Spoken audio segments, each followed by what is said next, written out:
Guys, I'd like to introduce you to the newest member of my e-bike family. This here is the X26 made by Engwe. And I know what you guys are thinking.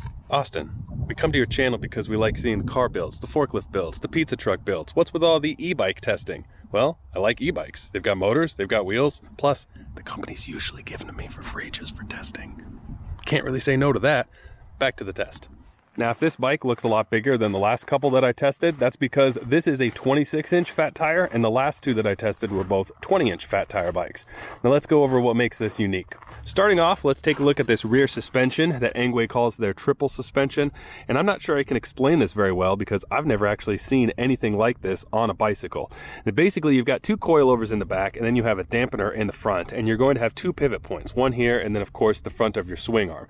So as the swing arm goes up, both of these coilovers should compress, but then you're also going to pivot this arm right here, which will then use some of the dampening force, I guess. I'm not really sure why you would go with such a complicated suspension setup. From the other reviews I've seen on this bike, people generally say it's to give it a really smooth ride.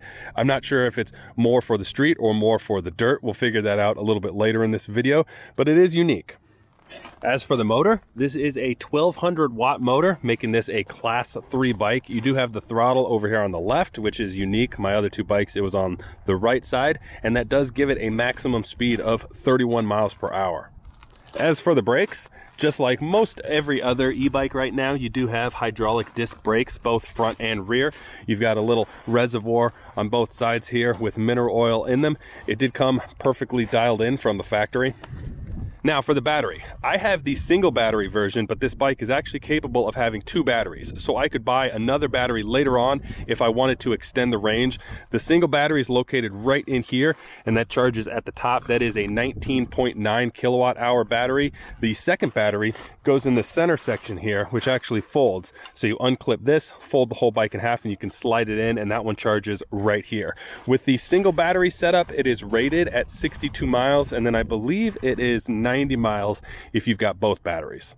Now let's look at the controls. We've got our power switch right here. You also have a headlight switch, and then you can go up and down on the settings.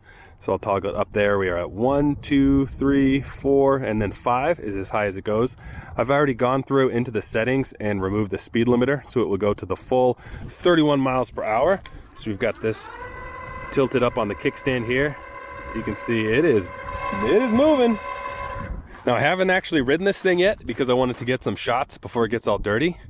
But let's go take it for a ride. So we're going to be starting off this test in my backyard where I've got a nice little off-road trail set up. My son just got an electric bike for his birthday, so I set up the camera so I could try to get some cool shots of him riding around on it. My initial impression is that this is quite a powerful bike. It is the fastest of the 3 e-bikes that I currently have. It tops out at 31 miles an hour, and even on this rough stuff, it had no problem keeping up at about maybe 25 miles per hour. The next thing that I noticed was that the suspension was quite stiff, and it seemed to be dialed in for a bike that was going to see maybe 90% street use and 10% trail riding. It also seemed to be set up for a heavier rider. I adjusted the shocks all the way down to the softest setting, and I usually like a pretty firm bike, and that was about perfect for me. So with the adjustability, I would say that this bike was ideally suited for somebody in that 200 to 280 pound range. It does have a maximum weight rating of 330 pounds. All right, we had a good little test drive. We got the bike sufficiently dirty. I did go ahead and take this bike out on the road. That way I could see what kind of speeds it could maintain on asphalt. And depending on if the ground was going a little bit uphill or a little bit downhill, it was maintaining between 29 and 33 miles per hour. There is a feature I want to show you. If you hold down the I button here on the bottom left, you'll see we go from normal to sport mode. When you're in sport mode, it definitely goes faster. That was when I was able to maintain around 31 to 33 miles per hour. The thing is, that sport mode goes off after 3 minutes, and then you're locked out for the next 10 minutes. And I couldn't quite figure out why until I started to realize some of the other features of this bike, specifically the computer. Let me show those to you now. So I've got this set up to show our wattage here, and as soon as I hit the throttle, you'll see it starts at 308, and then it jumps up. And of course, we're maxing out because my tire is off the ground at a nice little 37 miles per hour. But the point that I'm trying to show is that the power doesn't come in directly jumping to 1200 as soon as you hit the throttle. It starts off at around 300 until it gets going, and then it'll jump up to the normal speed.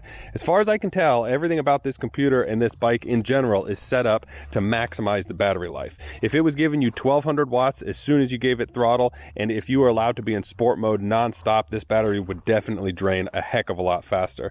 Now, as far as I can tell, the expectations for this bike that they give you, which is 40 miles on electric only or 62 miles with the pedal assist, that is totally reasonable, assuming that you drive it appropriately. So for the pedal assist, I would say for that, you would probably want to be in normal, or if you do one more, you go down to eco mode, and I would say probably pedal assist no more than 3. That'll get you cruising at a nice 20 miles per hour as you are pedaling. Will make that battery last forever. And then if you're going to be using power only, again, try and keep this thing into normal or eco mode, and then use the throttle, again, keeping it as low as you can, as low as you can stand, basically. That's going to give you your maximum range. Now, none of this should be a surprise if you've owned or ridden e-bikes. Basically, if you use the battery aggressively, you're going to drain it aggressively, and if you milk it, you can make it last a heck of a lot longer. Now, let me point out a couple interesting things about this bike that I've read people complaining about online. One thing that I read that some people were complaining about was the exposed wiring and how they use zip ties to hold the wiring and then the brake lines in place. I don't have any problem with that because the fittings are actually cast into the metal here, and it's a very simple solution, and zip ties are not prone to failure. Another thing that's nice is that it actually gives you easy access to the wiring. I had one bike where this connector came loose and it was fished through the steel, so it was a heck of a pain to get that thing fished back out just to connect it and then slide it back through. But that is something that people were complaining about, but people complain about anything. Another issue, this bike weighs a little over 90 pounds, and in order to get to the battery, I don't have one here, but if you had the battery in here and you needed to pull that out, or if you were going to fold this in half to put it in your car, it can be a little cumbersome. So let me show you a video of me doing that. All right, let's see how graceful I can be with this.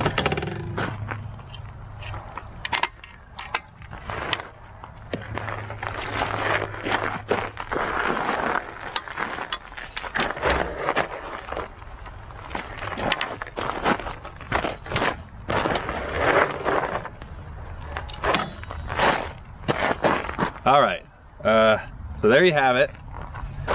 Would I fold this in half to go into my car? Probably not. Let's see how it unfolds.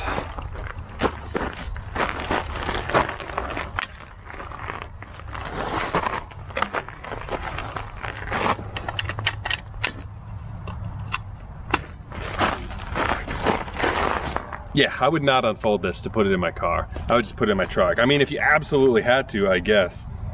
Okay, so there's one more thing that I wanted to show you, and it's this back little luggage section. I don't know why it's padded, but this sure looks like a seat to me. And so I was sitting on it, and I was thinking, if you look, I weigh 160 pounds. And you can see how stiff that suspension is. And boy, this sure seems like a back seat. I don't know where you'd put your feet. I would love to make a little back right here and put little foot pegs for my kiddo, but I don't know. I'll probably end up taking this off and then just using it, like strapping things down to the steel.